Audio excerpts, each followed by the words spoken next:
Hello, everyone on Twitch and the Hella Secure fam. Welcome to a Thursday night Hella Secure weekly stream. I'm here with my good friend Ray. Hey, how's it going? Thanks to everyone who's joined so far. Let me turn off my own preview because I don't need to see my own face. Alrighty. Alright, I'll turn off the music because we don't need to be listening to that all the time. So, last week I did this as like a Monday thing because my Monday afternoons are generally free for doing stuff like this, like kind of like side project-y stuff. But Ray made a good point that I think the timing, I mean, it depends. The timing could be good if you live in a different time zone, like in Europe. So if I was streaming at like 2 in the afternoon, I could get people that live in Europe pretty easily. But I think it also makes sense that if we're gonna do something that might be more interesting like this, where we can actually have a conversation, it has to be in a more appropriate time. So hopefully we can try to do this weekly. What do you think, Ray? Yeah, I can probably swing this weekly. Also, Pacific time is the best time. Yes, Pacific time is best time, and West Coast is best coast. So for anyone who may notice, I don't know, but I finally got a green screen that's behind me. So I'm actually kind of, I guess I look kind of cool. The problem is that there's two things. One is my office is actually pretty tiny. It's way smaller than the one that I had at my last house. So it's dangling fairly precariously on a like a stand that I already had. It should be fine. I was using it earlier already for a short gaming stream. The other problem though is my lighting situation is also not too great because I have a light to my left, but to my right is like the corner of the room with all of my other computer stuff that sits on the desk because it's an L-shaped desk. And I have to get some kind of light that can also sit on my right side to fully be kind of like lit correctly. So you'll notice kind of like on this side over here, there's like some graininess in the corner. So, but I'm still working on it.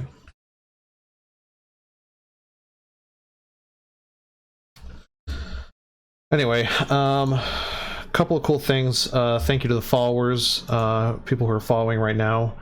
I think that since the last stream, we had 2 new followers, Crosstown Gaming and Feral Hunt. So thank you for following.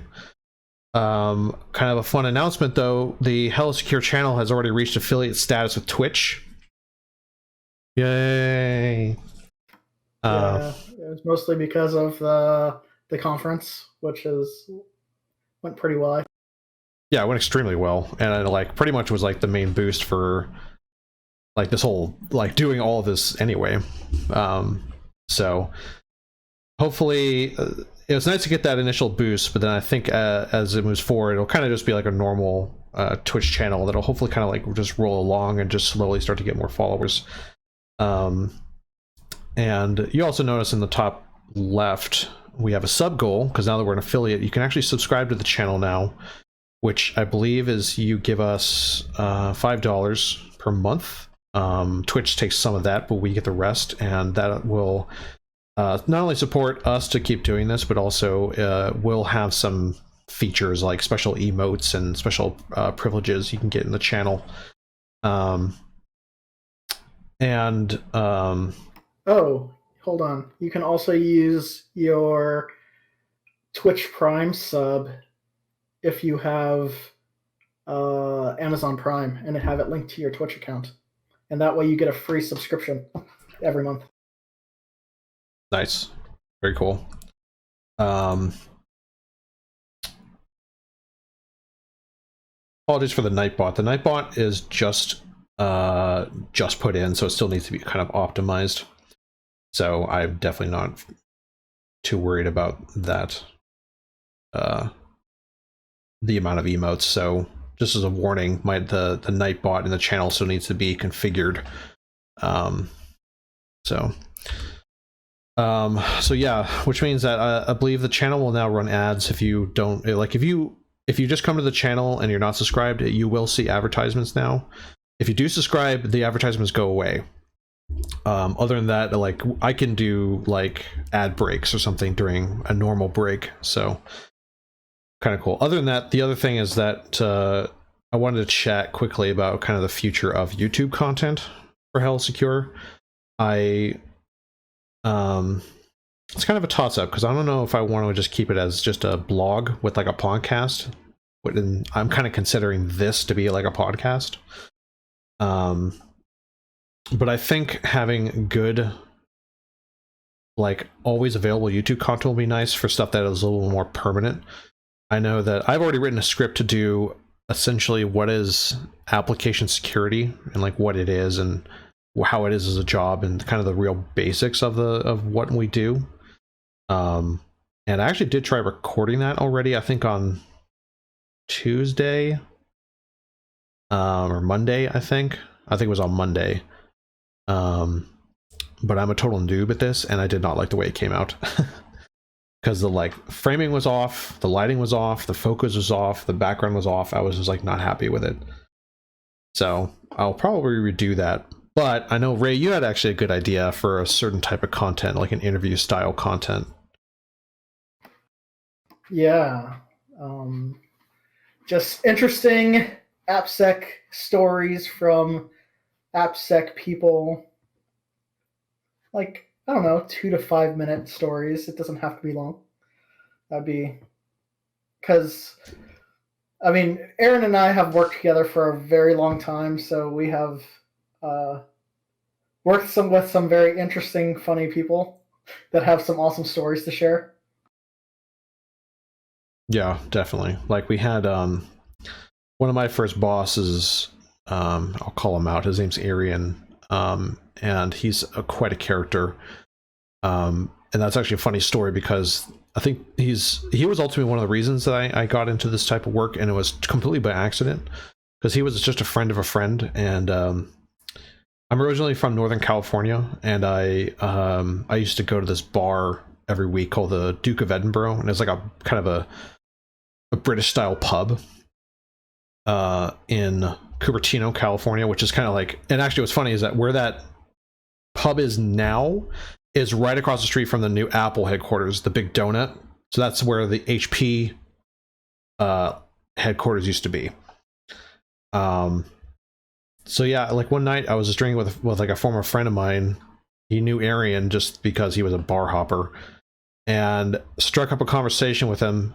Started to I was already familiar with like web technologies at this point, so like HTML and PHP and SQL and all that stuff, and he just started like talking to me about like basic vulnerabilities, web vulnerabilities like XSS and SQL injection. And like I guess I impressed him enough, keeping in mind that he was like buying drinks after drink after drink after drink. Like he was like really loading us up.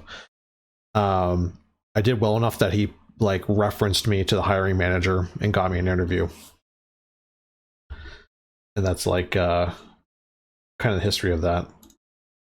Beside BJ's, so where I think the BJ's you're talking about in Cupertino is where the old Apple headquarters is on Infinity Circle. Their new one is closer to the freeway. Actually, the other one was close to the freeway too. It was close to the 280 freeway. Actually, I think they're both on near the 280 freeway now. So the new location is on like Wolf, I think, is the street. And that's where the Big Donut one is. And again, that's where the old Hewlett-Packard campus used to be. And yes, I've actually been to that BJ's a couple times.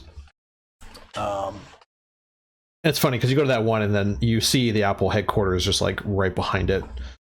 I had an uncle and a cousin that lived in Cupertino, so I actually spent a lot of time in Cupertino growing up, seeing like Apple slowly take everything over. It's kind of like how Google took over Mountain View, California. I'm drinking a nice LaCroix key lime.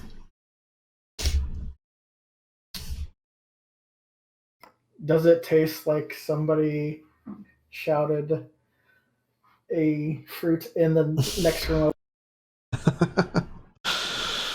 Kinda, yes. I mean, This one actually is the most flavorful LaCroix I've ever had, but I've actually been trying a couple of just flavored sparkling waters out of a can recently, and we have this one that's kind of like that orange creamsicle taste, kind of like an orange Julius. And it's actually really strong, and it tastes super sweet, even though it has no sugar or calories. So I don't know what the heck they're putting in there, but it's like freaking, a witch's brew. That sounds pretty good. I'm not a big fan of the just plain carbonated water, even with a little flavoring in it. I mean, if it's carbonated water, I prefer it to have flavor, but then I also just like plain water. If it's not carbonated, then I prefer no flavor. So anyway, yeah, when it comes to YouTube content, I'll always try to do some YouTube content from here and there. Like I said, I have one planned. I'm probably going to reshoot it tomorrow. And what I would like the YouTube content for Hella Secure to be is kind of mostly talking about, like, it's not going to be really training in the traditional sense, because I don't want to do a whole training course without actually having it be paid for, because developing a training course is super hard. But it'll be more like how to get into the industry, how to interview, like what is these types of vulnerabilities, what is this kind of like standard, just like about various topics. It's almost like the blog that we run, but in video form, just talking about topics. I will be narrating my blog posts. Or maybe we could, we could even just take a I'm lot not gonna narrate my blog post, dude. Well, I mean, like, we could just take some of the blog posts you've written and just also do them as a video. Oh, for sure. No, I'm not going to have it so when you go to the page, it starts, like, talking to you. That would be terrible. So, yeah, that's a plan. One other thing I actually got reminded about something earlier this week when I was at work. This week the last couple weeks I've been doing a security review for a Ruby code base, and I haven't looked at Ruby in like a really long time, and it reminded me that the last time I actually worked on any kind of Ruby was the 1 year that I was in Houston, where Ray and I met. Yeah, I worked a lot on the Ruby stuff over in Las Vegas.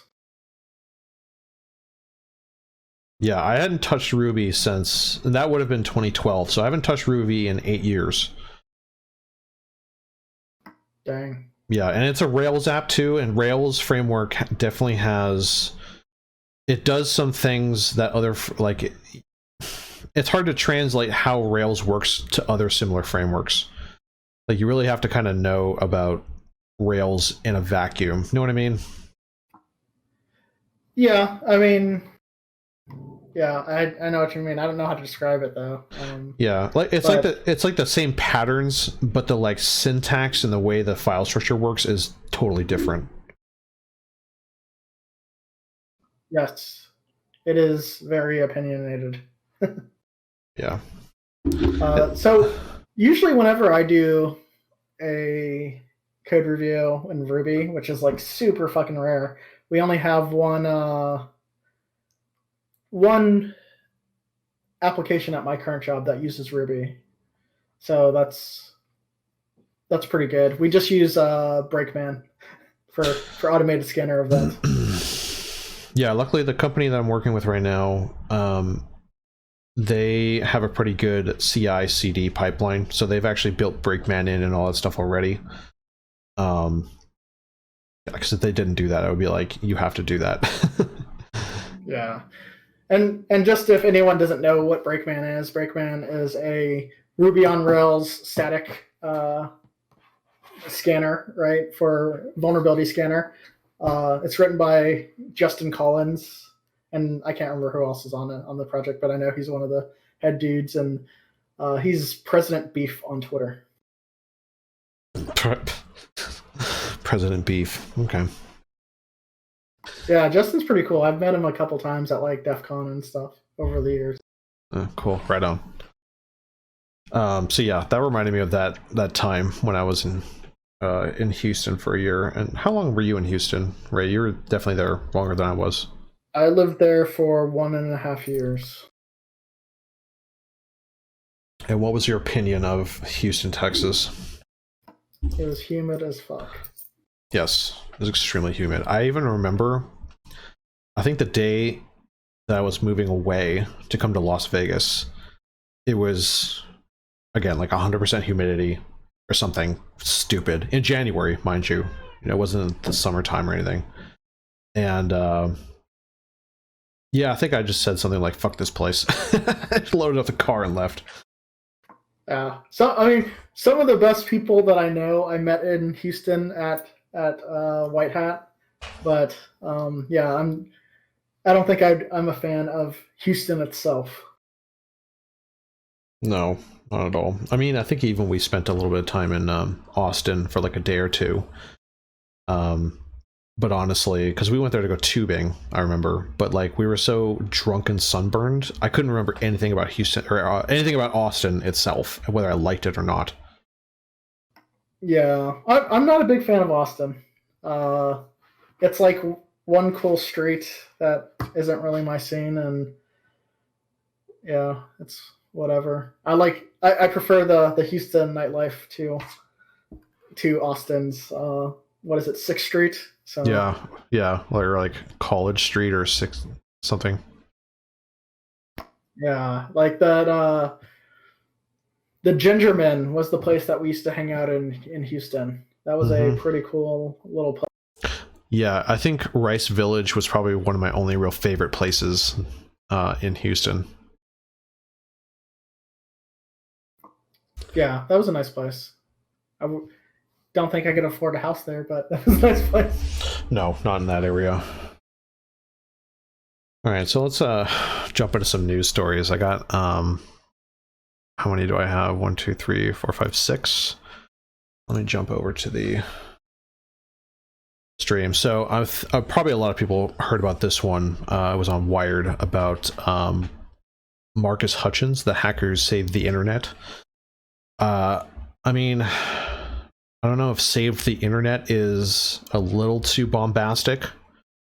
But I think what he did was still probably pretty clutch.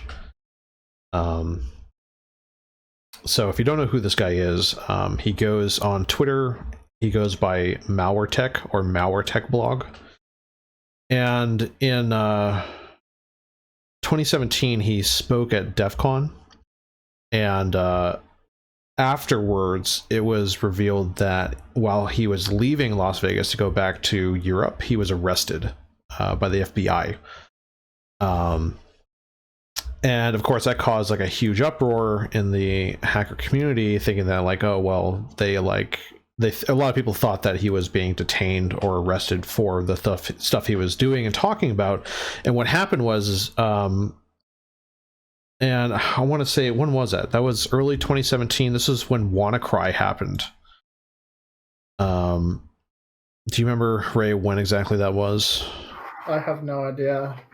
Malware to me is boring, so I don't really pay attention to it. No, I'm definitely not a malware guy either, but it was still kind of an interesting story. So essentially, when Wannacry happened, Wannacry was basically a piece of malware that was, first it was ransomware, so it would infect a computer and then encrypt the data and then demand that you pay Bitcoin to some wallet, on the internet. And then but then that was also a worm, so that it basically was also exploiting some other kind of vulnerability somewhere that made it wormable. So it would worm across the network and then start to ransomware or hit each machine it can hit with ransomware. And it took down, I believe it took down the NHS in the UK, and it definitely hit like a bunch of other targets, took down multiple like major networks. And what happened was that Marcus, who was, I think at the time he was either just before or was working already for a security company, he was actually on vacation, and then when he was informed about it, he got a copy of the malware, disassembled it, and then saw that in one of the branches in the disassembled binary, the malware would call out to a randomized domain name. So it'd be like a hash value.com, right? So some kind of like domain name that just could not exist, at least without someone knowing about it. He saw that and found out that if it is able to call to that and receive a 200 and get an okay response, it would not do any of the encrypting. So what he did is he just went to a domain registrar, got that domain name, and then essentially that domain name became a sinkhole for all of the Wannacry malware. So suddenly this domain name and then the servers backing it started getting hit by like millions of requests. And it was like a struggle to keep it up. So it had to be constantly like upped in power and in throughput to be able to handle the traffic, until eventually it was like taken over by some cloud computing company that was able to handle the load. And then days into it, they would actually start to get DDoSed. So some of the actual groups that were behind Wannacry or wanted to support Wannacry started to use their like orbital, bombardment tools to like DDoS this domain name to bring it down to allow ransomware to continue to encrypt data. So that was basically what this means by the person who saved the internet, right? He was the first one who actually found that this was a thing in the malware, registered the domain name, and then basically neutered the Wannacry malware.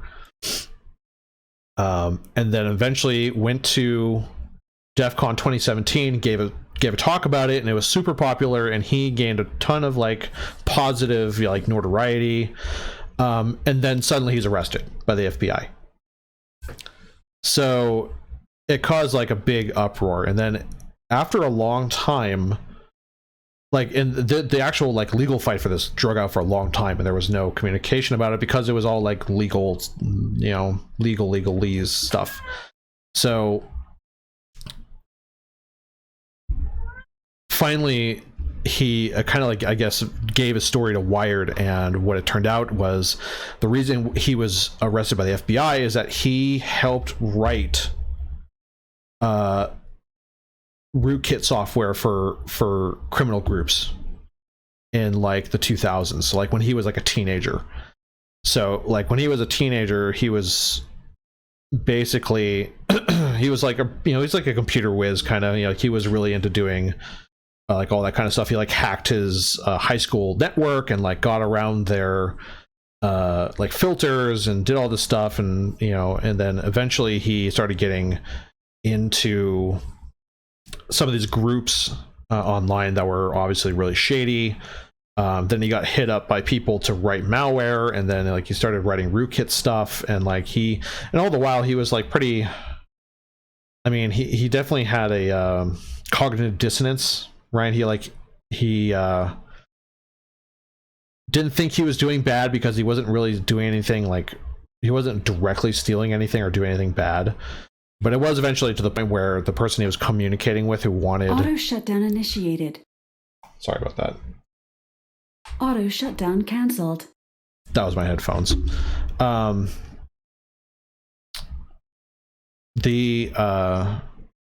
Eventually he wanted to write something in the malware, the rootkit, to actually scrape for like banking details. And obviously that was going to be like... if you reach that point and you're writing that type of stuff, that's, you're stealing money from innocent people. So he tried to get away from it, and then like, it was like really hard to get away from these people because they were like super persistent and they were super shady. And then eventually he helped them just because they knew where he lived and knew his name. So it was like he didn't want to like have any retribution. So eventually he and this is a really long article and it goes into a lot of stuff. So essentially what happens is he finally kind of like got out of it. But the problem was is that he finally revealed to a friend of his online that he was the author of this malware and these rootkits, and then that guy eventually got arrested, and then he gave up Marcus as part of his plea deal.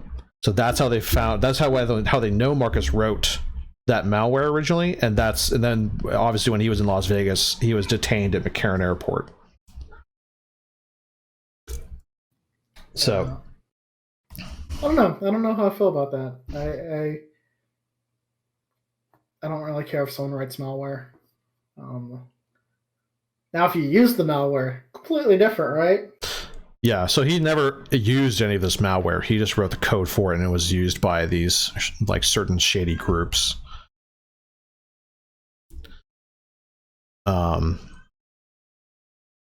But with the Wannacry, see, if they had a good AppSec person, they would have found that sinkhole, and they could have told them how to fix that code.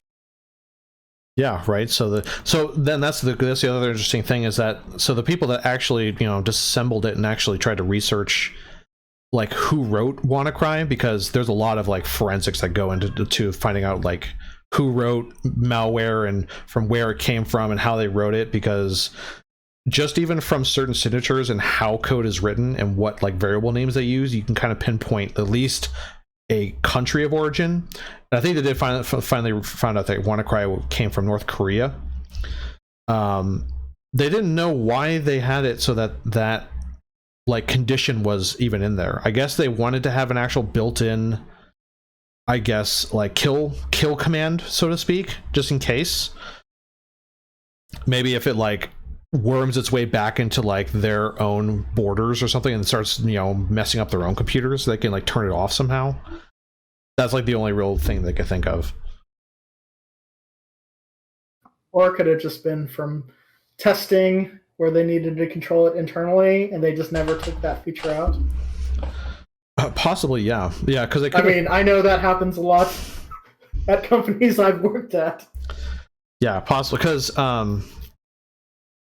because they could have had that domain name just as a randomized internal DNS that did something while they were testing it or something, just in case it like exploded into their intranet, just in, like if it like escaped its bounds, so to speak.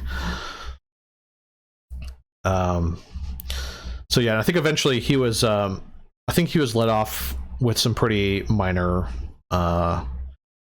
stuff. Like I think he had like a house arrest or something like that. So it wasn't that bad. And his house arrest was like done in LA or something like that with these like lawyers or something that let him live with there, because he was also he's from England, so he's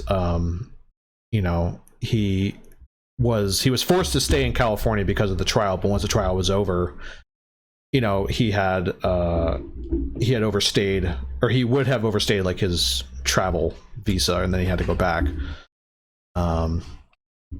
Still an interesting story. And I guess the judge was also interesting too, because I guess the judge had only presided over a number of computer hacking and computer information type cases, but he was surprisingly extremely wise in his judgment.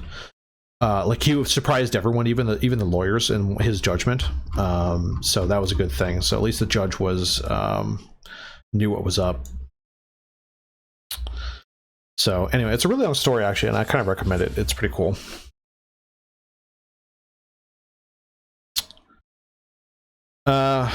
Next thing, the DHS, a memo from the Department of Homeland Security, significant security resists presented by online voting, which is, in this issue of The Grass is Green, Sky is Blue, online voting is dangerous. It is dangerous. Because if people start voting, then the people in charge probably won't stay in charge. Yes, pretty much. And and we saw this with just like the DEF CON conferences the last couple of years. They've had voting machine villages where like 12-year-olds were able to like hack into them if they had. I'm assuming they had to have at least physical access, but still. I mean, if you're voting on machine, you have physical access, right? Technically, yes. I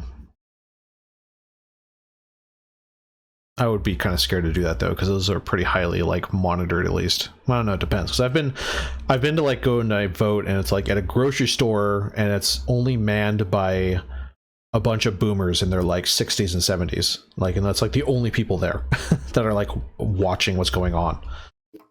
Also, touchscreens are pretty gross, especially when like 50,000 people have used it before.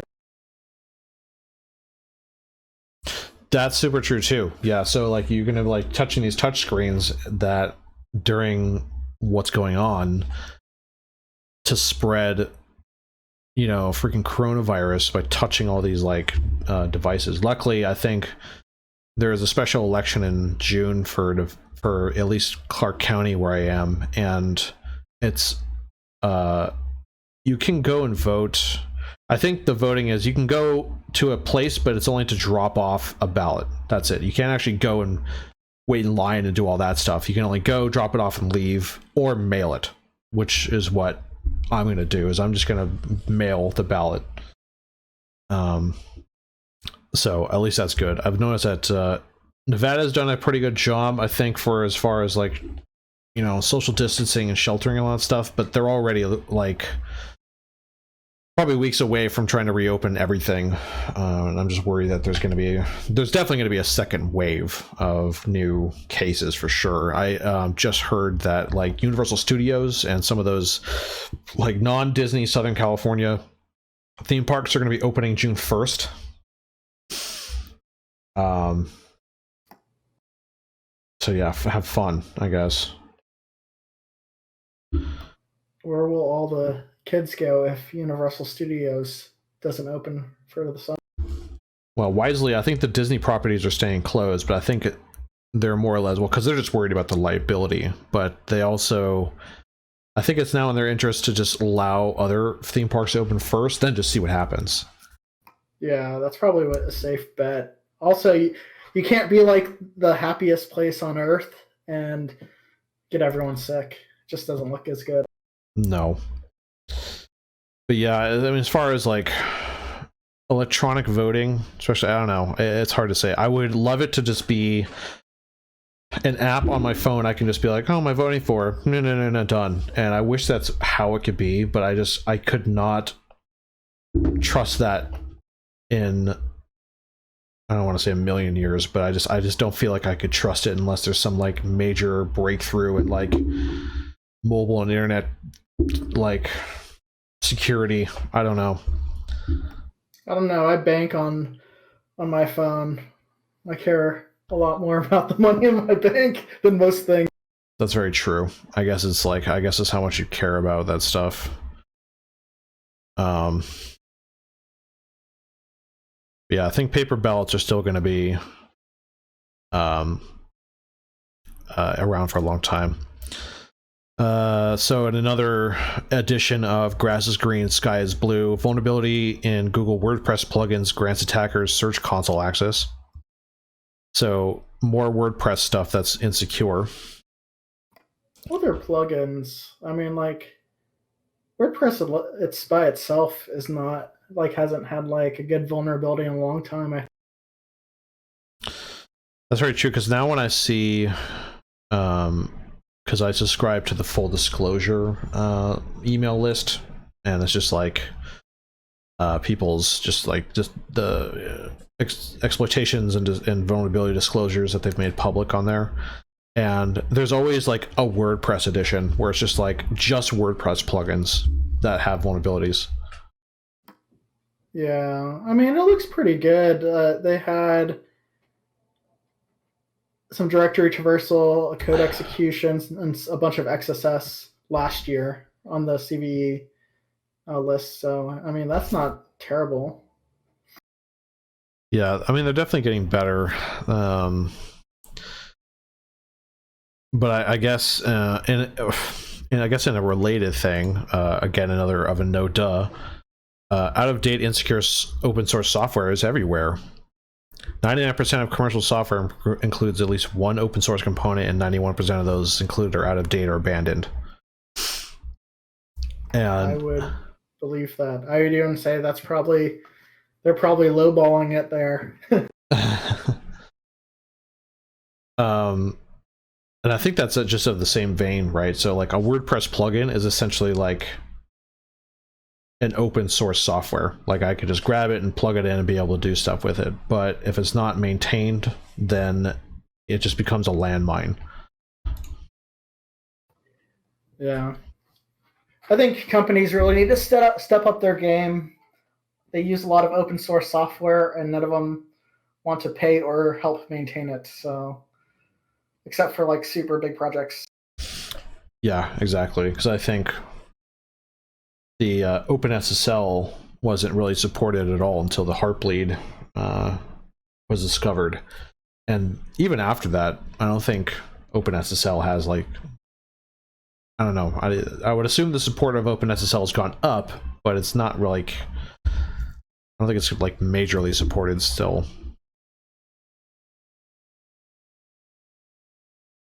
Yeah, I have no idea. So I definitely haven't looked in a while. As far as like, Remember, it got forked to Libra SSL. Libra SSL. I haven't even heard of it. SSL.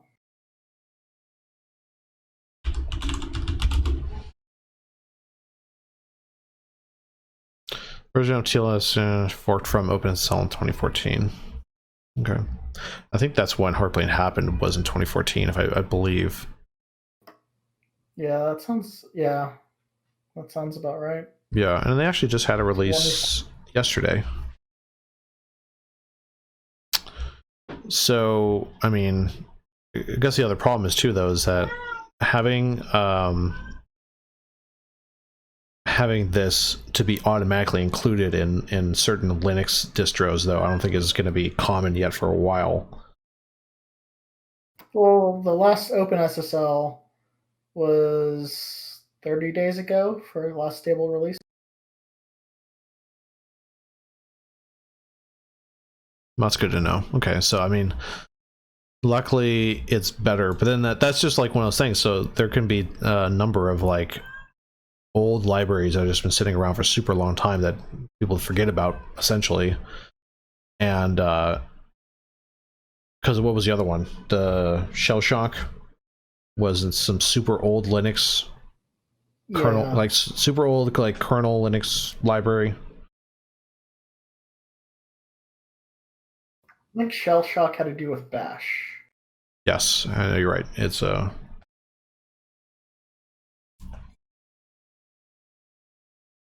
that was the same year. That was 2014 as well. Yeah, that was a good year for 0 days. So yeah, based on results of 1,250 commercial codebase audits, 75% of audited codebases contain open source components with known security vulnerabilities. So 3/4 of all, approximately 3/4 of all audited codebases contain open source components with known issues. That's up from 60% last year. Almost half contain high-risk vulnerabilities, so 49% lower, and that's up from 40% the year previous. So I guess the question is that will those numbers ever go down at some point, or will they just keep going up? Let's go up. The higher they go, the more money I make, right? For Knapsack. Yeah. And well, the sad thing is that I think to protect against this is not that hard. Like just one good, the software composition analysis tool that's in your like artifact repository can generally solve that. Well, it'll point out the vulnerabilities, but the problem is that it takes a lot of work to constantly maintain these like old legacy apps that no developer wants to work on them because they're like a month and a half old and they're no longer the new hotness. And that's essentially the same for like any vulnerability finding. It's like, hey, we found this, and like who knows when they'll get around to fixing it sometimes. Yeah. But I mean, I think it's just that maintaining software is hard, and like the price of hopefully the price of going into production means that you're forced to maintain that software, but that's very rarely the case. Yeah, pretty much. Yeah, I've worked with some SCA stuff in the past, and some of them are actually surprisingly expensive. I found, like, I think I did a POC of I forget it now, but it was yeah, I don't remember which one it was, but it was like 100K a year or something on top of the other tools that were present. So that was, it's like part of a package deal essentially. So you had your artifact repository, and then they would sell you SCA on top of that, and it was like over double the price of the original tool. Yeah. And now that all that stuff is becoming very commodity, like, it doesn't make sense to pay that much money. Yeah. Well, because I think GitHub is getting into that as well. Yeah, GitHub has the security alerts, which is like super awesome. Yeah, so hopefully that's going to be more common, and then it actually is also available for like GitHub Enterprise for internal use as well. Because I notice that GitHub Enterprise seems to usually get features like after the main GitHub gets it. I don't know. I haven't used GitHub Enterprise in a very long time. No, me neither. Actually, no, that's not true. I used it recently. How to protect yourself from cyber attacks while working from home. I know that this is definitely a topic I would like to make a video about, because I know I have my own opinions on just like general day-to-day internet security. And I think when I wrote an outline for it, the outline was like 18 different items or something like that. It was like way too many. But I think there are definitely some basics though. But this one, I wanted to read this just to see if they're right. I want to see if CNN Business actually knows what they're talking about. So like upgrading and updating your devices. Yeah, that makes sense. Keep them up to date. However, I've been hearing a lot more that, and it's especially true for companies that may have employees that don't have like their own laptops, that they have to now VPN into their business from personal machines, personal laptop, personal desktops, which is a terrible idea. That is a terrible idea. Because I know that Ray and I used to work at Zappos. Zappos has a very large call center, but those call center people don't have their own machine, right? They're not given a laptop. They're barely even given a desktop, right? So how are they handling taking calls now if they're working remotely? Probably they were probably issued laptops, and they probably do use like VoIP or something. Yeah, so they're probably asked to, I mean, and I was listening to another podcast, I think yesterday, and saying that like, for the company leadership that have been having to deal with this and actually be able to deliver new devices for people to work remotely, I guess the demand for laptops was basically greater than even like toilet paper. Like you couldn't find new laptops for people because they were in such high demand again, or now, because of this. I just bought a laptop, a nice Lenovo, maybe like 2 or 3 weeks ago. Yeah, and the Lenovo's are nice though, even though they're like basically a brick. Mine's super light. I got the X1 Carbon or some shit like that. I don't know. It's nice. I didn't pay a lot of money for it, and I mean, like, yeah, I would like a $3,000 MacBook Pro with all of the bells and whistles, but I'm not going to spend $3,000 on a laptop for personal. No, for sure. I think the only thing I've wanted recently is I have a fairly nice laptop behind me. It's like it's one of those HP ones that it has like Windows 10, but it's one of the ones that has a touch screen, but it can like fold in on itself and becomes like a tablet. Even though that feature is not honestly that great, to be honest. I think if you want a tablet, just get a tablet. But the machine's also, I mean, the funny thing is the machine has like a 4-core i7, but it's so, like, I tried to game on it and gaming sucks on it. Yeah, and that's a big reason why I won't buy a laptop, because gaming sucks on laptops, and I'd rather just upgrade my PC.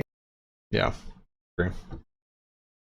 Changing your Wi-Fi password, I mean, yes.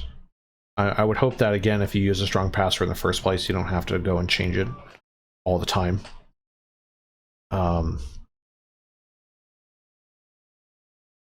Sure. I think the better thing is to change your password so it's stronger, not just change it. I guess they just meaning that, like, don't use the default password, or like rotate your passwords once a year. I guess. I mean,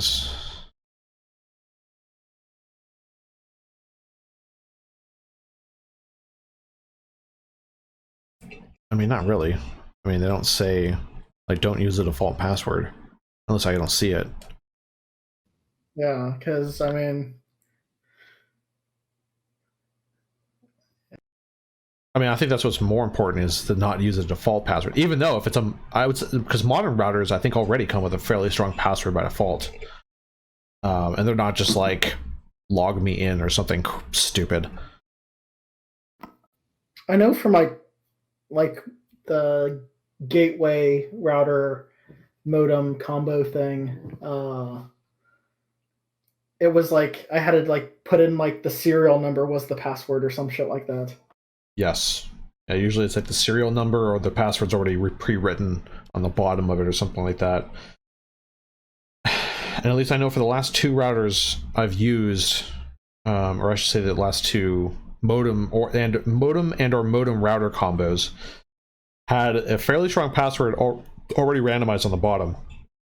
However, I still change it because it's not strong enough. So I think it's a misnomer to just change your password just for changing the password's sake. I think it means you should change your password to be stronger, not just change it, because the problem is that when you force people to change passwords too frequently, they just like increase a digit or change capitalization of it, and it's essentially the same password.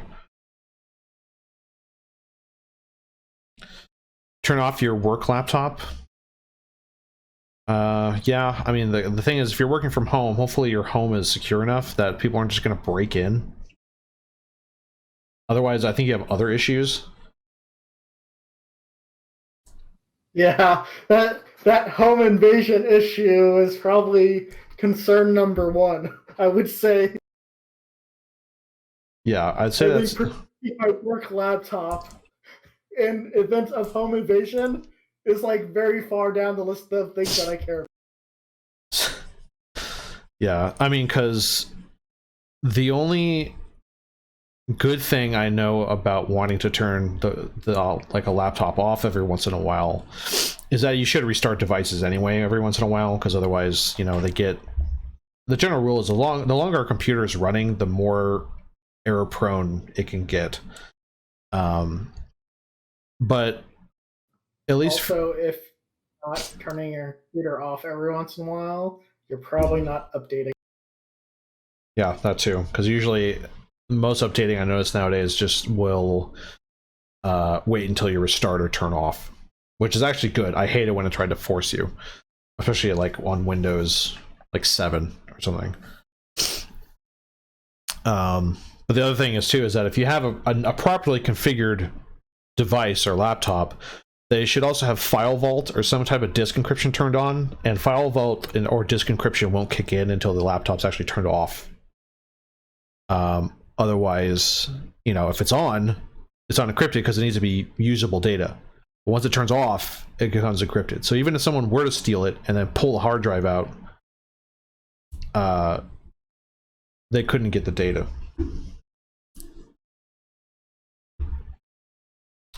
But the problem is, even then, I still only turn it off. I turn off my work laptop maybe on the weekend. Otherwise, I still have it, you know, sleeping the entire time.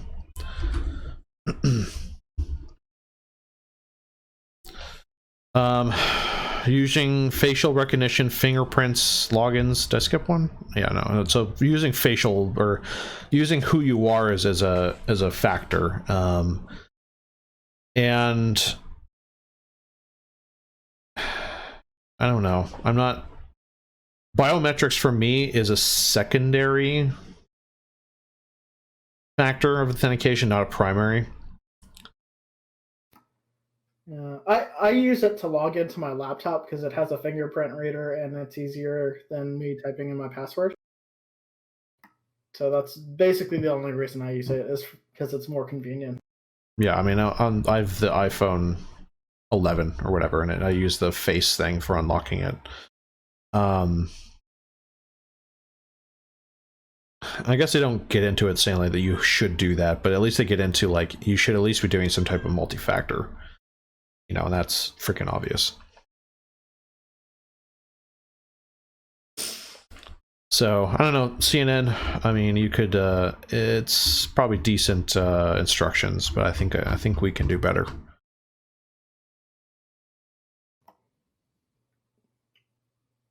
Don't download pornfile.exe and try to play. Yeah. So what's really funny too is that I bet a lot of people will use their personal devices, log in with a VPN, and then not realize what the VPN does by forwarding all of your traffic to the company's network, and then they continue to look at their whatever they're looking at, thinking that, you know, that no one's spying on them. Yes. Your company's spy tools still work when you're at home. Yeah, so, oh my god, that's really funny because I just thought of that too. Yeah, there's going to be a whole new slew of people that are going to realize that, like, how VPNs work and how, because they'll just turn it on and they'll just keep it on, and then they'll probably use that device to do whatever they're doing normally, you know, and then when they have their nightly Pornhub sesh, you know, the company's going to see all that traffic. Sometimes makes me feel like I don't want to be a blue teamer, but sometimes I want to be a fly on a wall for a blue team just to see what will happen. Well, at Zappos, we had some pretty funny incidents regarding people's browsing history. Yeah, and that was silly too, that people didn't even think that even doing stuff in the office physically, they wouldn't be seen. Like, it just, I don't know. That stuff still blows my mind sometimes. Yeah. Anyway. I can at least think two jobs where people have got fired from looking at porn network. Yeah, seriously. This is the last one. I actually kind of found it interesting that a law firm for a bunch of different like celebrities was hacked. They stole 756 gigabytes of sensitive documents from a New York firm. And it made me think, like, I didn't like, sometimes I forget that, like, where you can get sensitive data, and I just haven't thought recently of, like, oh, law firms have a lot of sensitive data, and most law firms are ran by people that are 90 years old. And I can't really say that their internet security is probably going to be that fantastic. Yeah, I'm also guessing that these law firms are not run by people that are 90 years old. I mean, I'm sure there are, but I'm sure if all these celebrities are using them, they probably have a lot of employees.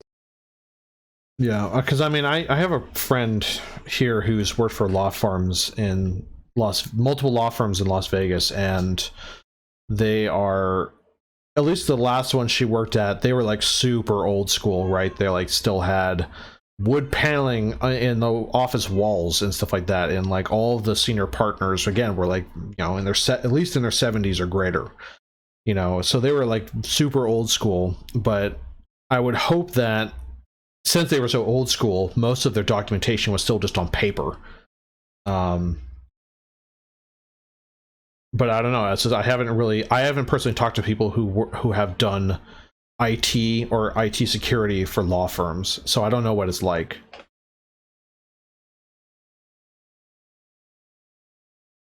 Yeah, I have no idea either.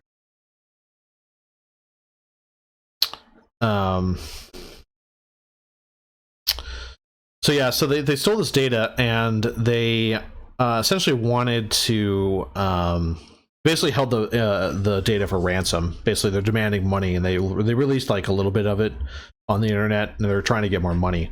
I think the other thing that kind of blew my mind as well is that U.S. organizations paid more than 1.3 billion in ransom demands last year.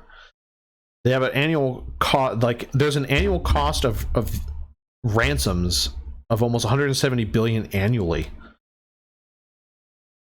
I don't know if that's a real number. The 1.3 billion may be true,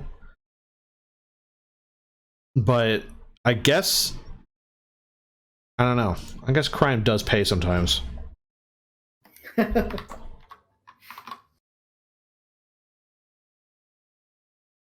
So yeah, like it's nice to sometimes see those numbers because it kind of remembers like what this job is technically is trying to protect, at least. And this is actually, I think, a topic I'd like to write on in the future. But a lot of that money that these ransom demands, like the money that's collected, this money usually also goes to fund more lucrative and more dangerous organizational crimes. So like this money could be used to fund, you know, like smuggling and weapon traffic, or human trafficking and weapon smuggling and all that stuff. Drugs. So I'm probably going to do some more research into that too. But yeah, law firms protect your shit. So one other thing I wanted to chat about as well is I kind of wanted to could do a little bit of an ask the audience type thing, and I had posted about this on Twitter. I want to say earlier this week or maybe late last week, but I wanted to try to find as many like insane looking InfoSec related job postings and to kind of just go over them and essentially just make fun of them.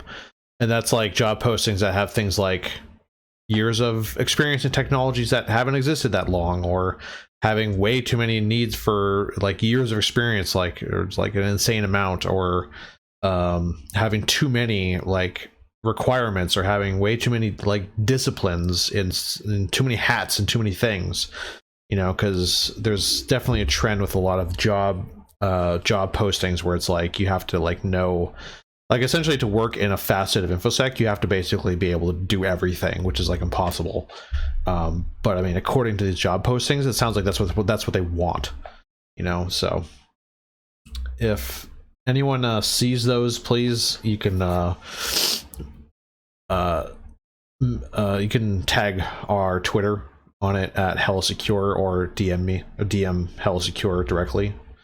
Otherwise, I'll probably try to look for some myself. I know that LinkedIn is probably a gold mine for that. Ray, have you seen stuff like that? I know our mutual friend Sean said that he saw one recently that was pretty nuts. Looking for jobs, so no, I have not come across anything. I know what I do on a daily basis is like 3 different jobs, though. So yeah, I too. Well, see, I did a little bit of job hunting last year when I transitioned to Workday, but you know, I think I only interviewed at like 2 places, including Workday, so it didn't take me long. So I luckily didn't see too many of those types of things. But I know they exist. I've definitely seen them before. So if you see them, send them over to us, and then we'll tear them apart. Alrighty. The DeBur. Everyone knows about the Verizon DeBur,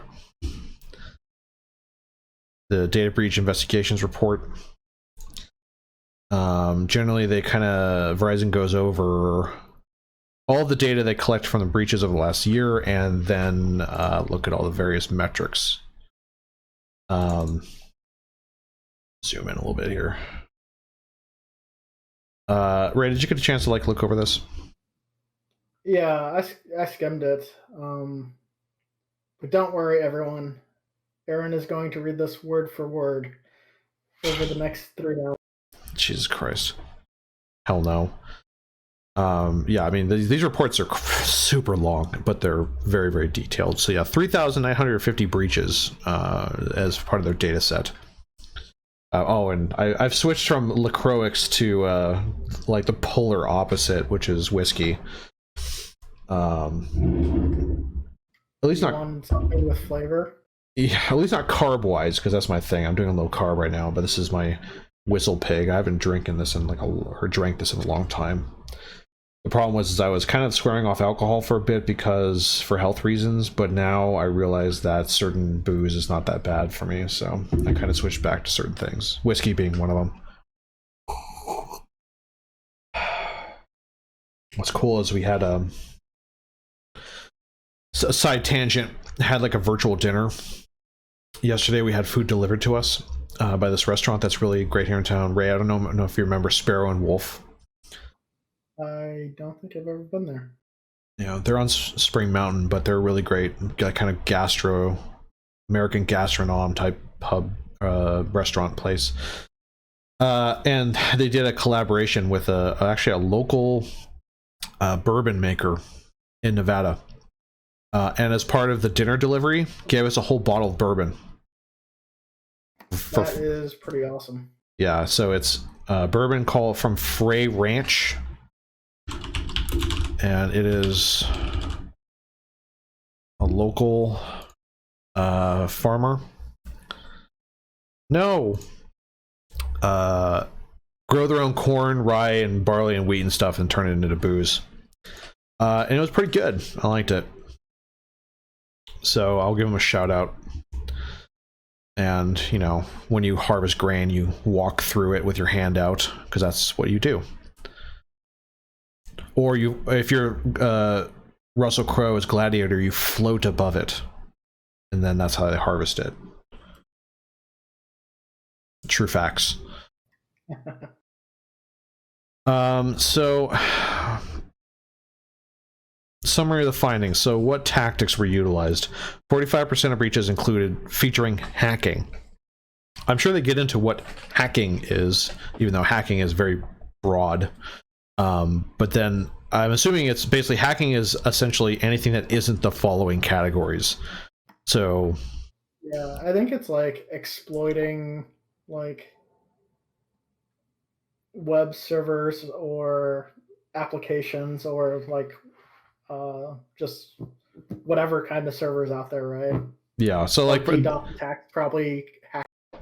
Direct attack. So because the other ones include social attacks, malware, misuse by authorized users. So 8% were internal, 4% were physical. So sometimes I wish, they may get into this in the report at the bottom, but I almost want to read the story of what the physical attacks, what happened. I'm kind of curious. Yeah, I haven't got that. Because it's not, if it's listed. In my mind, I imagine the Deus Ex games. It's like that. That's what I imagine.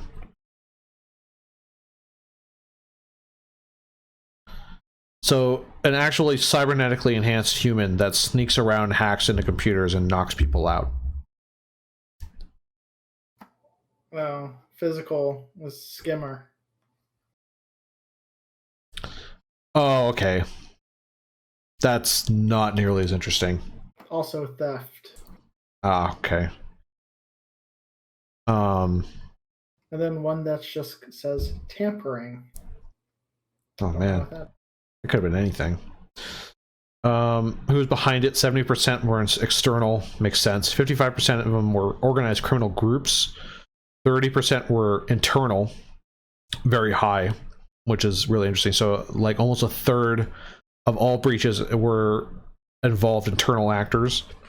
So this is actually a big thing to me, because a lot of the people who try to fight against certain fixes for things are thinking that because something is internal or it's an internal process means that it's safe.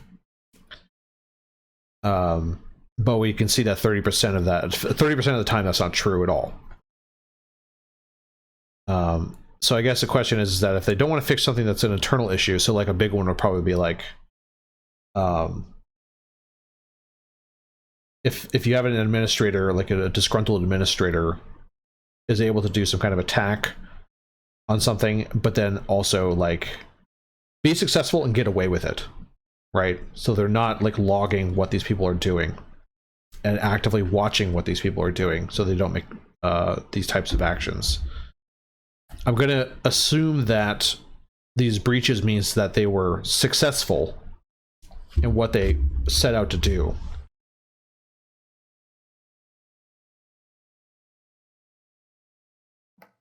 I don't know. I would say the ones that didn't get caught or noticed were the successful ones. Well, that almost brings in the question then, is that there could be plenty of more breaches that occurred, it's just we don't know about them.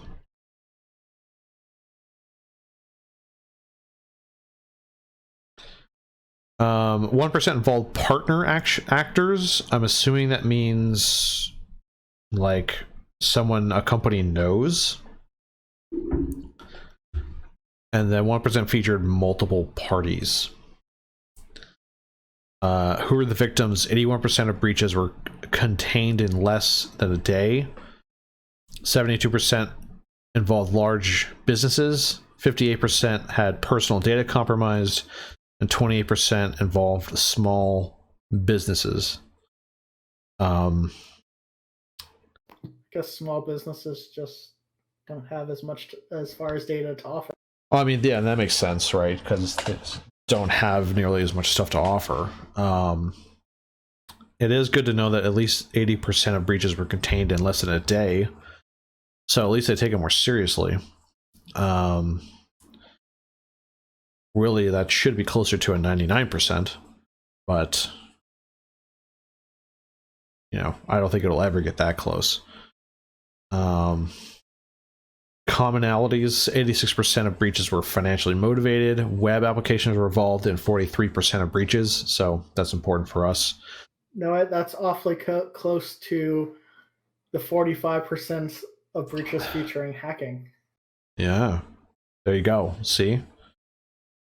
37% stole or used credentials. 27% of malware incidents were ransomware. And that's actually a thing too, is that, so I also subscribe to like the SANS newsletter, and I usually kind of get some news stories from that.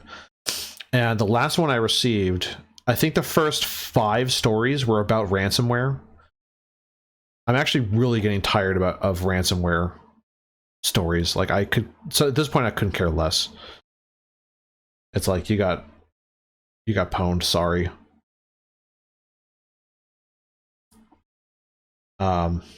It's like how a lot of stories were about like blockchain a few years ago. It's like, okay, whatever. Blockchain ransomware. This was, I guess, essentially the action varieties. So like the types of like vectors that were used, or types of tools that were used over time from 2015 to today, so the last 5 years or 6 years. So like the thing that is most consistent is phishing. So social attacks has always been in the upper percentile, at least the 30 plus percentile or 70% plus percentile of attacks over the last 5 years, 6 years. And it was a number 1 last year was phishing as the vector. Second was use of stolen creds, which was still fairly in the highest bracket. It was actually number 1 in 2018.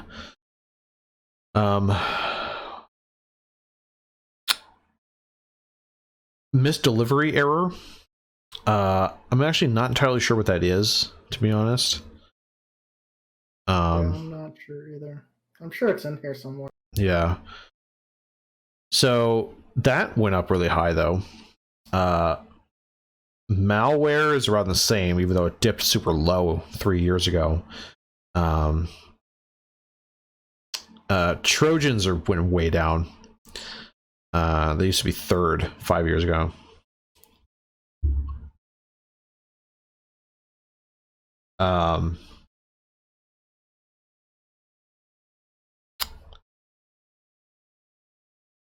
And let's see, that was in misconfiguration is way up.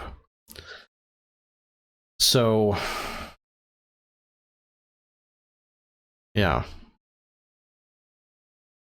Oh, and the RAM scraping is like way down. So it used to be number one in 2015. I think that's when the Target hack happened.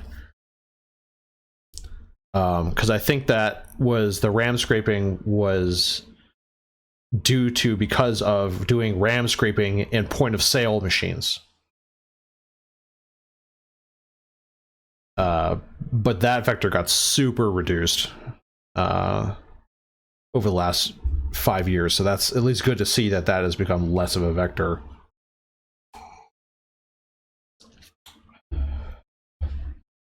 All right, so who was doing it? So actors over time. External is down, internal is up. So that's interesting. Financial motive is up, espionage is way down. And the spies really need to step up their game. Yeah, seriously, like they need to, get the. I need like the spy, like espionage movie action going on here. Top actor varieties. Organized crime is still very high. Nation states still very low. Other sysadmin end user unaffiliated. Unaffiliated is where all the cool people are, because who wants to be affiliated with crap? What's the difference between other and unaffiliated? Are they that unaffiliated that they cannot be grouped in with other? Yes, it's like the difference between someone who says they're agnostic versus being an atheist. It's just like, how committed are you to it, damn it? I don't think those things are the same at all. No, they're not. But that makes me wonder what other and unaffiliated is. Yeah. Because they still sound the same, but they totally could be different.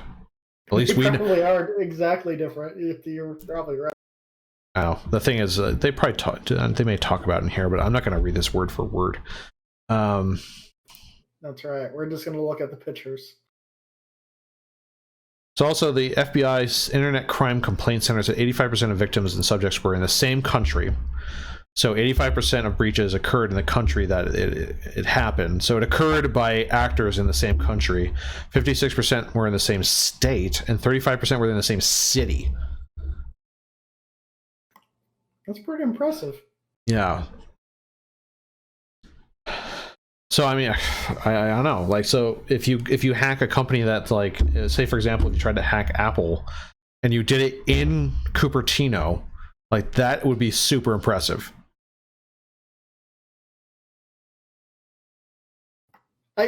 Maybe it's also because like some of these companies, if you're not local, you might not know about them, right? Yeah. So like if they don't get hit by like some random web scanner or port scanner, people might not know about them at all. So if they were more targeted attacks, it might be from someone local. Yeah, and it could be that the number of like small businesses that were hit, a lot of those small businesses may only be known by people who are local. Yeah. Actions over time in breaches. So hacking has been still the number one consistently for the last 5 years. that is directly related to the type of work that we do, you know, because that is kind of the prime actors that I'm at least worried about. I mean, social engineering is extremely effective, and we still have to educate people in organizations to not fall victim to like spam and phishing and all that kind of stuff. But I think what keeps people in our industry up at night is malicious actors actively hacking something. I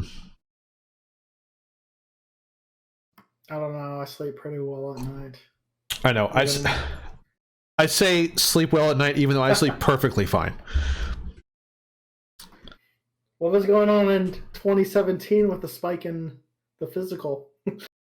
Yeah, interesting. More. Oh, you know, it may have been more skimming. I think skimmers were definitely had a peak of popularity. I know that Krebs blog was very, very. He had a lot of articles about skimmers, and if you don't know what I'm talking about, Krebs on Security, I think his website. Yeah. He did a lot of pieces on that over the, I think during that time. So I think more people were finding those things as they occurred, and I've even noticed now when I'm at the, like, you know, if I'm at the gas station pump, I noticed the local gas station I go to now is finally switched over to using the chip and pin on the credit card instead of just doing a swipe. And the physical, like makeup of it makes, I think, putting a skimmer on it way harder. Because the nice thing is that if you use like a credit card chip, you don't have to interact with the keypad at all. So that's always a big win. It was so silly too, because I remember I went to Victoria City in Canada, I want to say back in 2014 or 2015, for a pen test. It was for an Amazon subsidiary. And other countries have been using the credit card chip, like so much earlier than the US was. Because it was, I think the first time I used a chip was in Canada. And I didn't know what it was. I was like, what the frick is this?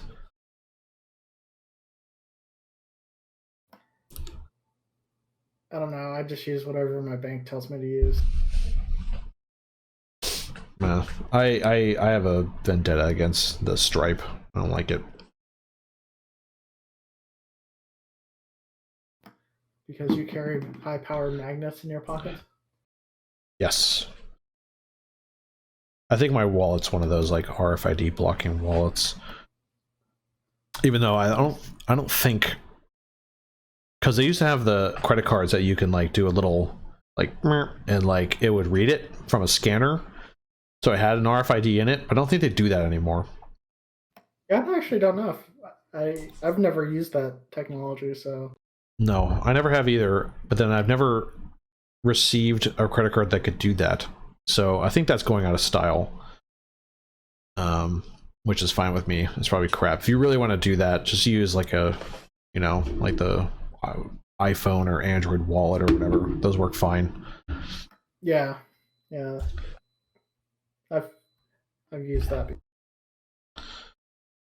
Top threat action varieties and incidents. So denial of service is really high as part of hacking. So did we just see a lot of DDoS this year? I guess I don't really remember hearing anything that crazy.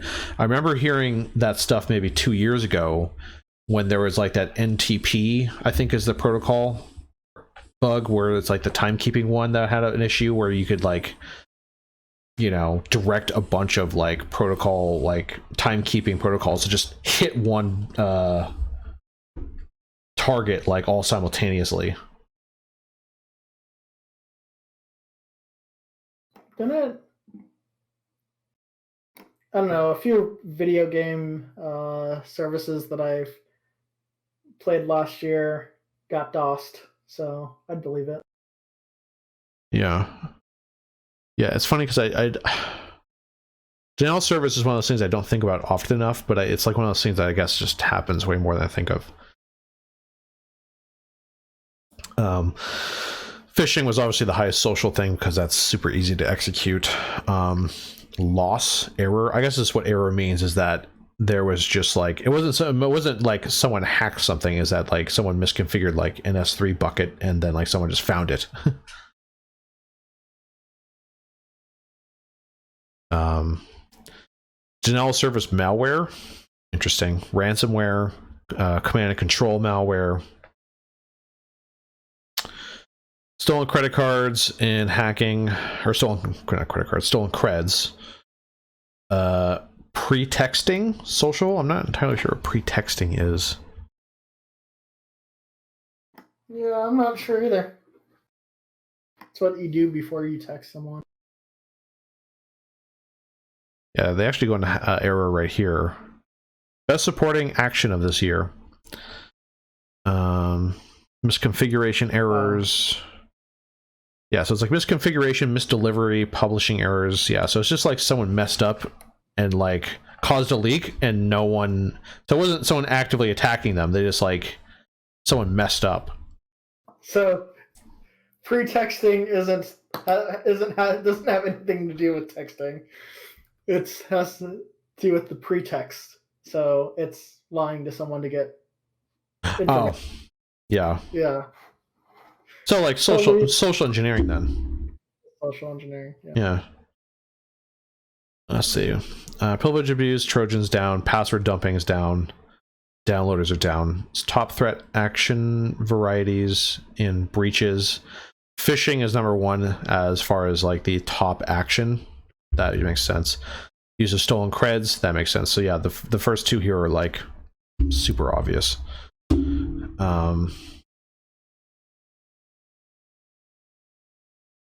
Yeah. There's a couple physical ones too here. So you said theft is one of them. Theft higher than ransomware.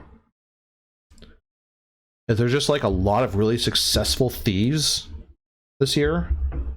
Could just be dumpster diving. People throw out sensitive information and it's easy to just... It's true. Or like maybe stolen laptops or something. Oh yeah, stealing like company laptops, that would definitely be in that category. Misconfiguration went up super high the last like 2-ish years. What happened there?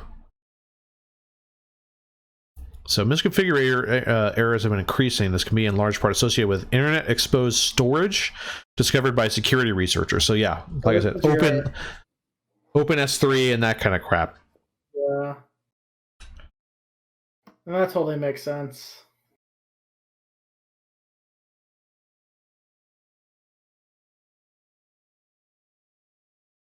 Okay, yeah.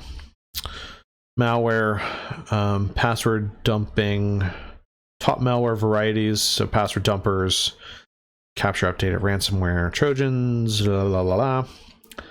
Yeah, RAM scraping super low. I see. So the errors have to do with like healthcare and stuff. So whenever someone accidentally like emails a group of PII to the wrong party, it has to get reported. Or yes. Like if you get a mailer that was meant for someone else in the mail, that'd be misdelivery too, I'm guessing. Misdelivery, yeah.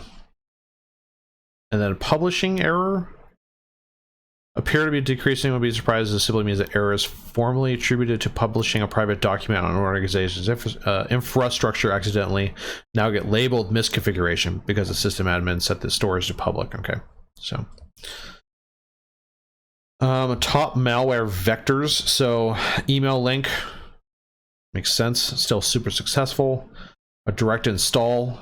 I'm honestly surprised that's still that high. Downloading malwares, email attachments, Remote injection, that's actually pretty high, I would say. Remote injections, I feel like that should be less common.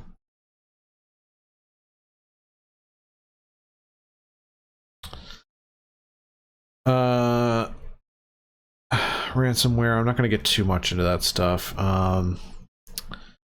File types, Office documents are still pretty common. Windows apps are a lot less. Delivery methods by email is way up. Everything else is way down. Web is also way down. So email is seeing a resurgence in malware delivery via apparently more Office documents.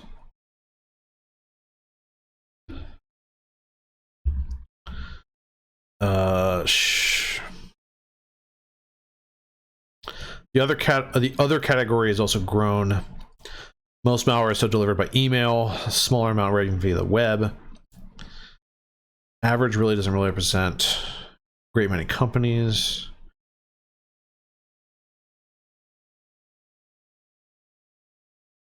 Other malware types, archives, shell scripts, Java, PDFs, Linux apps, Azure apps, OS X apps, links, DLLs. There we go. Something more interesting. Yeah. Over 80% of breaches with hacking use brute force or use of lost or stolen creds. Makes sense. Brute force or use of stolen creds super high. Exploiting vulnerabilities actually pretty low. I'm actually surprised it's that small. SQL injection super small in the grand scheme of things. Yeah, well, that's been the trend, right? SQL, like, because libraries and frameworks dealing with data access they've gotten so much better, so it's like it's a lot harder. I agree, but I still see it every once in a while, which is surprising. Yeah, luckily I haven't seen it in a while. Luckily, I think it's because the last few organizations I've worked for have already used good like frameworks in the first place and just kind of stuck with them. And use the backdoors, but super important. Web apps, top hacking vector, super high. What is that, like 90%? Yeah, that's what it looks like. Yeah, so that is a huge justification for application security right there, of like 90% of hacking in all breaches done via web apps. And after that, it just goes super small. So like less than 10% actually using backdoors, less than 10% using desktop sharing software, less than probably 5% using command shell, and everything else is less than 5% or even less than probably 2%.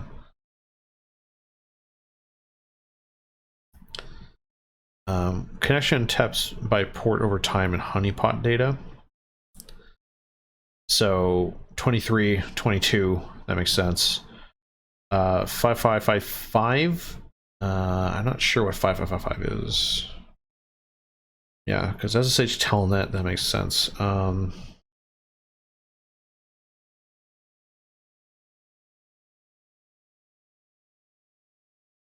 Let's see, credential attempts per organization per year.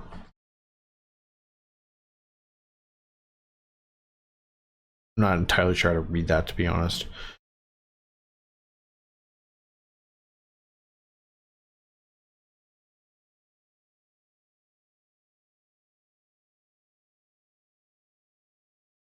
'27 saw a huge bump in hacking exploits.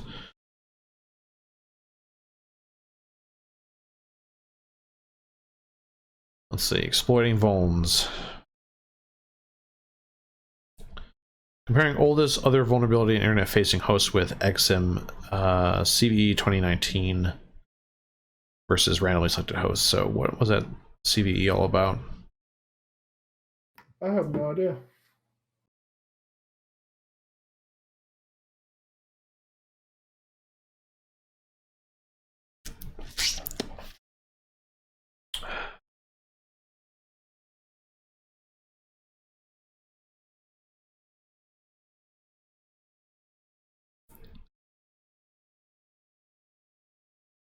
I haven't really seen how they're It like. was a SMTP vulnerability that allowed for remote code execution. Interesting.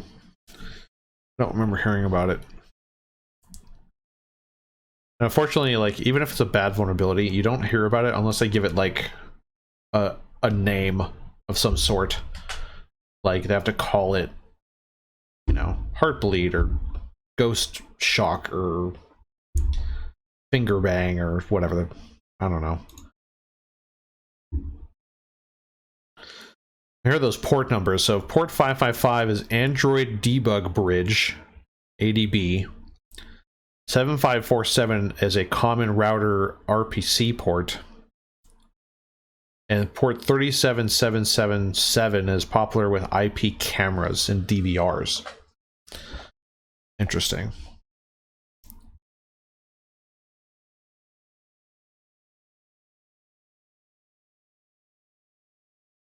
Let's see. Eternal Blue, if I remember correctly. Systems that are vulnerable to Eternal Blue are also vulnerable to everything from the last decade or two. So, that's gone way, way down. It's funny that there's like a period where there was like a spike, then nothing, and then another spike. Yeah, I think Eternal Blue was the SMB protocol vulnerability, right? Yeah, that sounds familiar.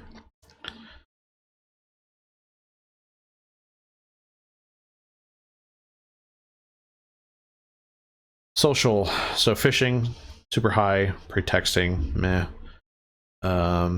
Top data variety is compromised in phishing breaches. So, getting credentials, number one, getting personal info, number two, internal data, medical data, banking data, payment data. Ugh, that would suck.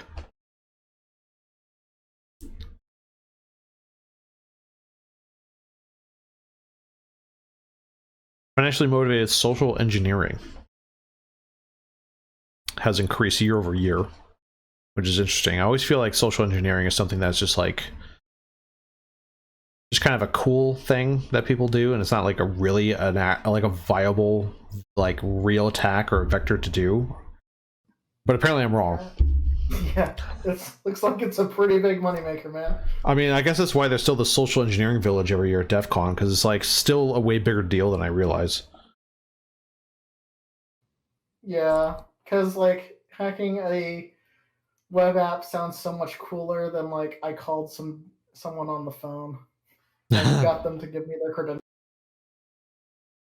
I don't know, I mean, that is pretty cool to be like good enough to do that, like, and have the social skills to pull that off.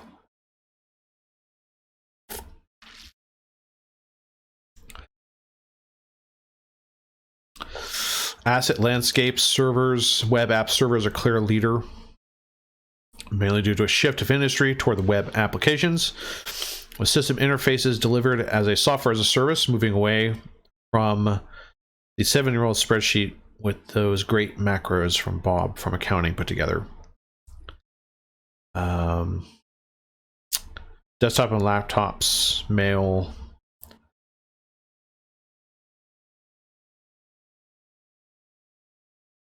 I thought you were kind of like just like making that up, and then I saw that that actually is what it says in the report.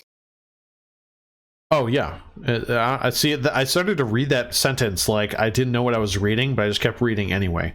Here's the full sentence. Well, let me give you the full paragraph just so it has. So figure 33 provides an overview of the asset landscape. Servers are the clear leader and they continue to rise. This is mainly due to a shift in industry towards web applications, with system interfaces delivered as software as a service, moving away from that 7-year-old spreadsheet with those great macros that Bob from accounting put together. I feel like you have to read it like that. Freaking Bob. I feel like they could have not put that in there, and that sentence probably would have been better. I think they were trying to be funny. I'm sure that's exactly what they were trying to do. I think also they would have been way more obvious if they had called the person Karen. Nice spreadsheet, Karen. Cloud assets involved in 24% of breaches. On premise is still 70%. And I think that's just because only 24% of organizations are probably on the cloud, and probably, I don't know. Do you think that's higher or lower than that? I have no idea, dude. Yeah, so like 1/4 of all organizations on the internet are in a cloud-based service versus they're on-prem. I'd say that's probably about right. I would say that's so I mean, when you see it like 24% of breaches occurred to cloud, that probably is just because that's just how much there is. Yeah, it's probably the cloud is probably not any more secure. Cloud breaches involved in email or web app server, and 77% of cloud breaches also involved breach credentials. Makes sense. I would even assume a lot of those are probably from like people leaking their freaking AWS secret keys on like GitHub or some crap. I know that GitHub scans for that now, but who knows? I think they scan if they know the format of the keys, but if it's like some random format, they might not be able to. Okay, so I just found another case of them, Verizon, trying to be funny. So mobile devices. This year, we were minding our own business, eating some plums we found in the icebox, when over 1,000 cases of loss involving mobile devices showed up in our data set. I don't know if they're trying to be funny or if that's like literal. Like, do you think the guys at Verizon were sitting eating plums from the refrigerator when they got a data set? I don't know. Like, this seems like the kind of joke somebody who would use the word icebox would create. We would make this incredible spike in incidents one of our key findings, but we are pretty sure forgetting your work mobile phone in a hipster coffee shop is not a new technique invented in 2019. I don't know. I'd kind of argue that it is. Did I just not read enough of these in the past few years? Has there always been these little, like, inputs? I don't know. Like these really lame jokes sprinkled throughout.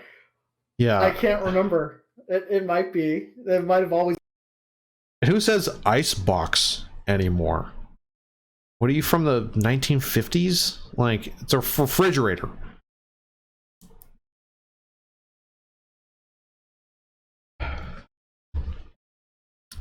They're leading me to drink. Number of additional networks per organization. Number of additional networks per organization. I'm not sure what that means. Asset management. I'm gonna skip that. We'll try to get through a good chunk of this report by like, let's see, we're gonna probably call it at 7, so we're gonna make sure that we don't go too long. But I'll just kind of go over this quickly to see if I see anything that's interesting. Prevalence of top-level domains in emails, linked emails. So .com is obviously the highest. .ru is very high, followed by .net, .de, .fr, .uk, .it, and then other. How many paths must a breach walk down? Oh, jeez, this graph is extremely hard to read. Huh? That's a graph. Yeah, how do you read that? It was like someone just scribbled all over it. I don't know about that. I'm not even going to try to tackle that. Number of steps per incident. So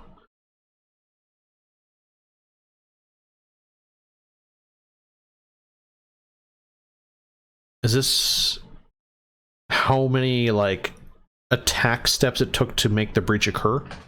Yeah, it'd probably be like sending the email and then like it getting like ran on someone's computer and then pivoting to something important or something like that, maybe. Okay, so it's basically saying that like the higher the steps it took to breach something, the lower Like there was only a small amount of incidents where it took, I think it looks like once you get to like 8 or more steps to breach something, it's like 10 or less actual incidents that was the case. Same with breaches. So at least that means that most breaches took at least 7 or so less steps to actually accomplish.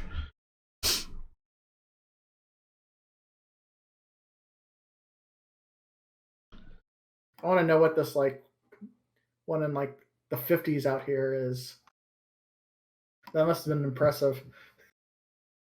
Yeah, right. That's like some real spy stuff.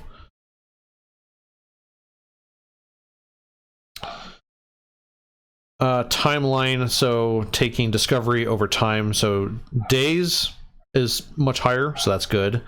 Months or more is down, so that's good to see. So at least we're getting a little more wise about at least identifying that it has occurred. Incident patterns and breaches, web apps. Funny, web apps is number 1, everything else is number 2. Denial of service is the number 1 pattern, crimeware number 2. I'm assuming crimeware is just a broad term for all malware. Malware that does crime. Let's go do some crimes. Crimeware included in all malware that doesn't follow in other patterns. Cyber espionage, denial of service. Web apps. Here we go. So incidents in this pattern include anything that has a web application as a target. Includes gets code of the actual app, exploiting code-based vulnerabilities to attacks using authentication, such as hacking. SQL inject. That's still very high. The data provided by contributors who monitor attacks against web applications, SQL injection vulnerabilities, and PHP injection vulnerabilities are the most commonly exploited. This makes sense since these types of attacks provide quick and easy way. Okay, so that's probably just like how much they see. Not that it may be successful. Is that what they're trying to say? Or are these actually successful attacks? I think these are actually successful attacks. Okay, that blows my mind that that's still so high. Well, it's not high, right? The web attacks. Because if you remember on the things above, the SQL injection is only a small portion, right? Because this is only for things that are like actually targeting web applications. So you can guess that like most of the other stuff isn't actually targeting the web application. I see. Everything else. Yeah, okay. Subsets. Industry. I don't think I'm going to care too much about industry analysis. Let me go back to the table of contents to see if there's anything interesting here. Anything interesting in industries, so food services. The industry stuff was kind of interesting only in the fact that you can see like, how, if you look at like how tech was targeted versus like finance and healthcare and education, it's like education and healthcare, it's like they're being targeted with like a lot more ransomware and malware type of. Okay, well, let me go back to it because we'll probably only have time to cover some of that stuff, and then the next one there's a final thing about SMB shares.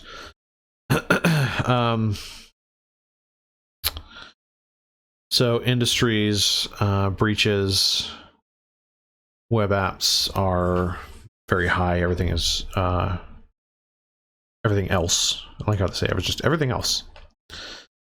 Assets, server. The server was the highest asset.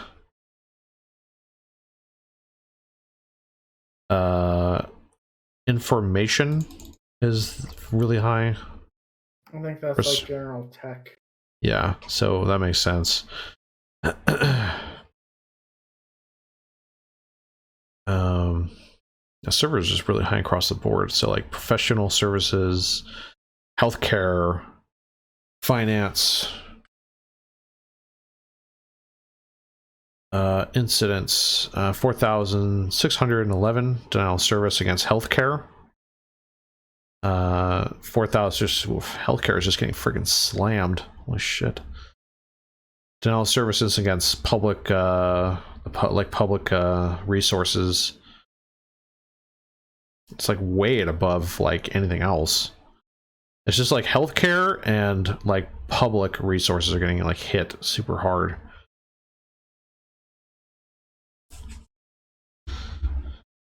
Food services, crimeware, web apps, pretty high. Yeah, point of sale is way down.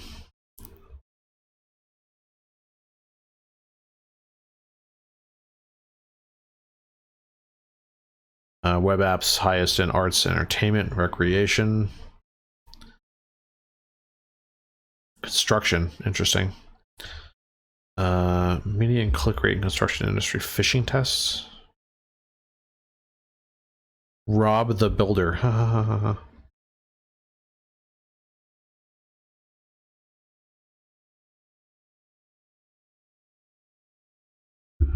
Internal actor breaches in the construction industry are very low, but then again, I think that's just because most people in construction aren't really. I don't know how many people in construction are working in tech, the tech portion of construction. I have no idea. Education.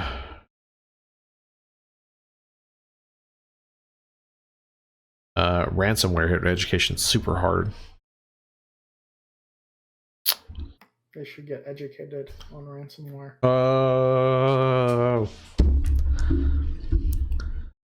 Financial insurance, web app. Top error varieties in finance, misdelivery is like 50%.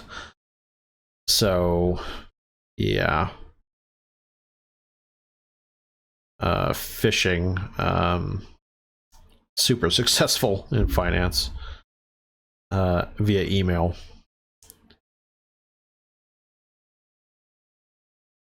Healthware getting hit by crimeware, miscellaneous stuff. Web apps not as not as hard to hit. I don't know, like you're still working basically web apps for healthcare, right, Ray? Yep, that's what I do. Web apps for healthcare. Does this make sense? Yeah. There's definitely a bigger emphasis on malware shit than there is on AppSec, for sure.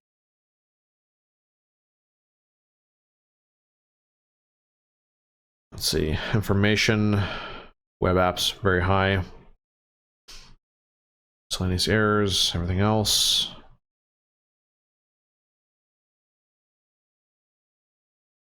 Patching is gone up in like blocks. Denial of service is really high against industry or information. Manufacturing getting hit by crimeware, web apps, and privilege misuse. Interesting. Yeah, use of stolen credentials.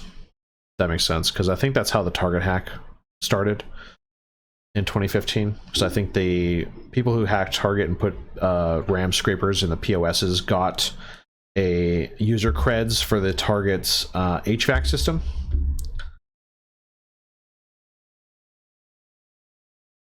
That makes sense.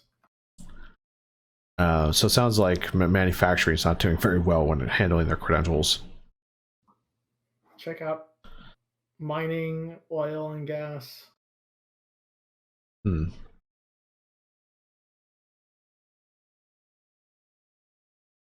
Privilege abuse, data mishandling, external actor varieties in manufacturing, so organized crime and nation state is very high. That makes sense for manufacturing.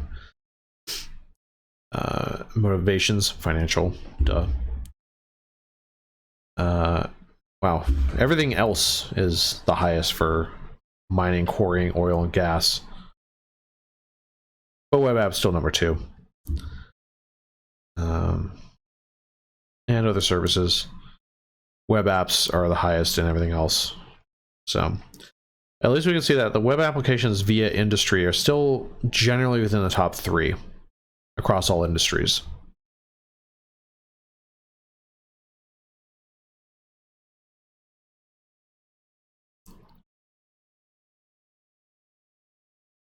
Professionals, web apps.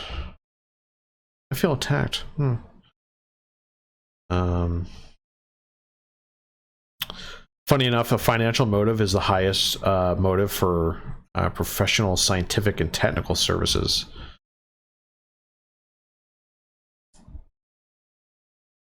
That makes sense. They can resell secrets or something. I don't know. That's true, but then would that fall under espionage? Maybe.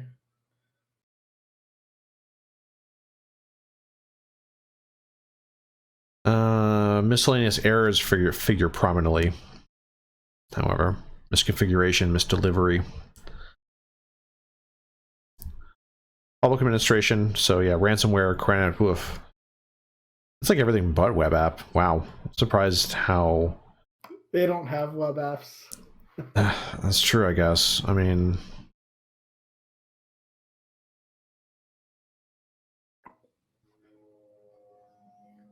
Like, that stuff is like, so... Even when I'm like on online bill pay for some of these, for like the private sectors, and I mean, or even like public administration, like online bill pay is like off. So I'm sure like the people attacking the apps don't even want to deal with those apps.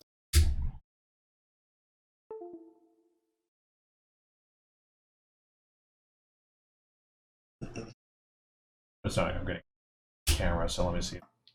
Work that. Yeah, your camera just went off. It's probably because I think the battery may have died. So we're gonna go cameraless from the rest of this.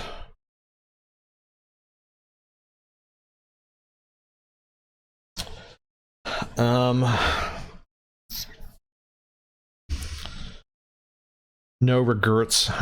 Like, they're really trying to be funny. I'll have to find some of the old ones and see if they do this in all of them. Real estate web apps, pretty high. Top integrity impacts in real estate industry incidents, altered behavior.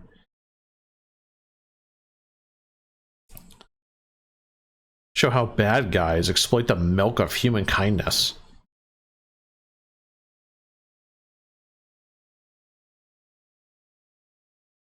Retail, this was interesting. We were both in retail previously, but yeah, web apps are pretty high. Point of sale, again, has increased or decreased a lot. Top hacking varieties in retail, use of stolen creds, exploiting vulns, same block of applications attacks. Transportation, everything else is pretty high. Web apps are third. That's about it for industry. So I go to a deep dive of SMB, but I don't think I'm gonna worry too much about that. No, it's already 7. Yeah. So we'll go ahead and call it there for the evening. Thanks, Ray, for coming on. Extremely riveting. Right? It was awesome. All right, we'll try to do this again next week with some other topics and news and things like that. It may not be every Thursday, you know, because of our schedule's probably still all over the place. But if we find out a day, we'll put it up on Twitter beforehand, probably earlier in the week. Later, guys. Cool. Thank you.